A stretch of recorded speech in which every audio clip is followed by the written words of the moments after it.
తెలంగాణ రాష్ట్రానికి శాపాలుగా మారింది. అంటే నీళ్లు, నిధులు, నియామకాలకు ట్యాగ్ లైన్తో ఇవాళ తెలంగాణ రాష్ట్ర ఉద్యమాన్ని ప్రారంభించినాం.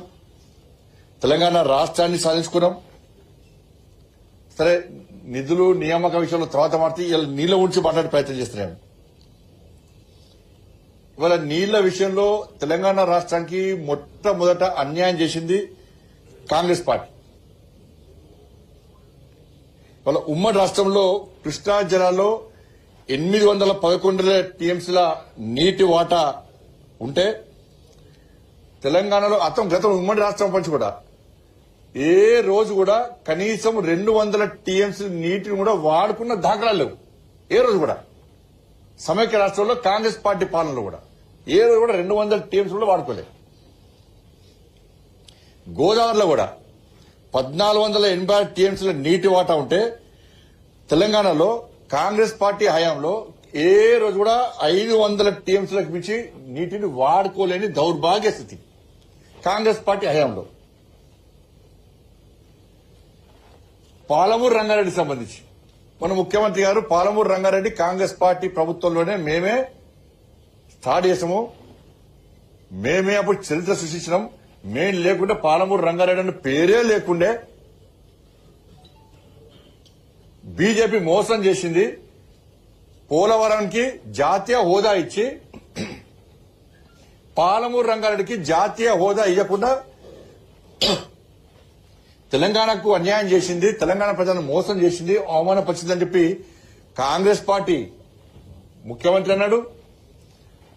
బీఆర్ఎస్ పార్టీ హయాంలో ఇదే ముఖ్యమంత్రి కేసీఆర్ గారు కూడా అన్నారు, పోలవరానికి ఇస్తారా, జాతీయ హోదా ఇస్తారు, మా తెలంగాణ రాష్ట్రానికి పాలమూరు రంగారెడ్డి జాతీయ హోదా ఇయ్యరా అని చెప్పి. కానీ అసలు జరిగిన విషయాన్ని ఇటు కాంగ్రెస్ పార్టీ చెప్తలేదు సమాజానికి, ఇలా బీఆర్ఎస్ పార్టీ చెప్తలేదు. ఇలా ఆంధ్రప్రదేశ్ రీఆర్గనైజేషన్ యాక్ట్ లోని సెక్షన్ 89 ప్రకారం రాష్ట్ర విభజనానికి నిర్మాణ ప్రాజెక్టుల ప్లాన్ లో నీటి కేటాయింపుల విషయంలో లేదా నిర్మాణాల విషయంలో అభ్యంతరాలు తెలిపొద్దని చెప్పి రీఆర్గనైజేషన్ యాక్ట్ ఈ యాక్ట్ ఒకటి తీసుకొచ్చింది. ఈ యాక్ట్ లో కేవలము 6 ప్రాజెక్టులు మాత్రమే ఉన్నాయి. అంటే ఈ యాక్ట్ ప్రకారం ఈ 6 ప్రాజెక్టులు నిర్మాణం చేసుకోవచ్చు, దీనిలో ఎలాంటి అభ్యంతరాలు పెట్టొద్దు అని ఆంధ్రప్రదేశ్ రీఆర్గనైజేషన్ యాక్ట్ లో క్లియర్ గా ఉంది. ఈ 6 ప్రాజెక్టుల నిర్మాణాలు చేపట్టుకోవచ్చు. ఈ 6 ప్రాజెక్టుల నిర్మాణంలో ఇరు రాష్ట్రాలు ఎక్కడ అభ్యంతరాలు చెప్పుకోవద్దు అని కాంగ్రెస్ పార్టీ హయాంలో ఆంధ్రప్రదేశ్ రీఆర్గనైజేషన్ యాక్ట్ లో ఉంది. ఈ 6 ప్రాజెక్టులలో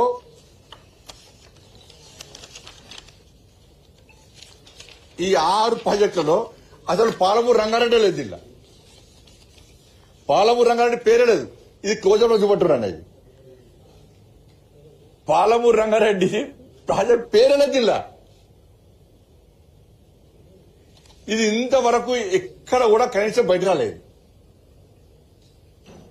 పాలమూరు రంగారెడ్డి పేరే లేదు. ఈ యాక్ట్ లో మరణ శాసనం అనేది ఇది, తెలంగాణ రాష్ట్రానికి మరణ శాసనం అనేది ఇది.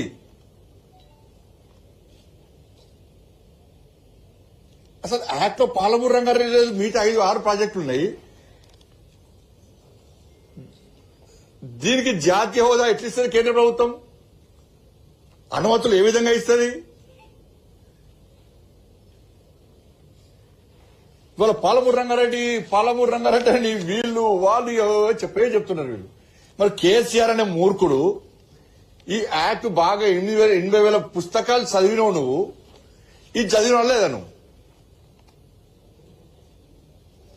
కాంగ్రెస్ పార్టీ చేసిన తప్పిదాన్ని కేసీఆర్ అనే ముఖ్యమంత్రి పదవి ఉన్నప్పుడు ఎందుకు బయట పెట్టలేకపోయాడు?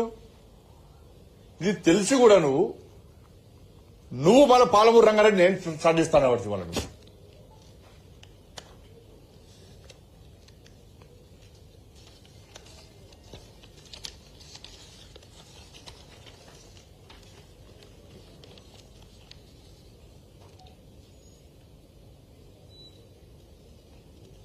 మళ్ళా ఇక దానిలో కూడా ఉమ్మడి రాష్ట్రం కృష్ణా జిల్లాలో వాటర్ తెలంగాణ దగ్గర పోతిరెడ్డిపాడు ద్వారా 4 టీఎంసీల నీటిని అప్పుడు ఏపీ తరలించారు.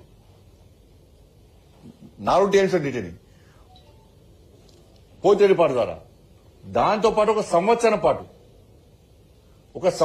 పాటు 7 టీఎంసీల నీటిని పంపారు. అప్పుడు ఇదే అన్యాయం. అప్పుడు వీళ్ళు అడ్డుకోలే, వాళ్ళు అడ్డుకోలే. ఇవ్వదు 69 ఇవ్వదు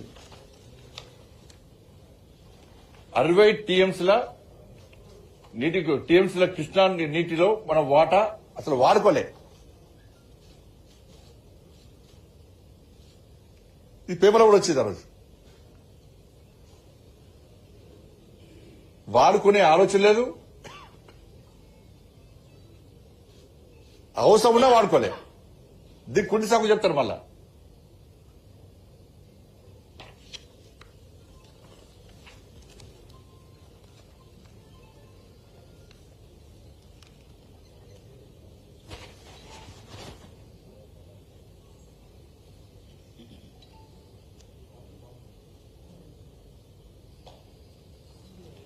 కృష్ణా జలాల విషయంలో కూడా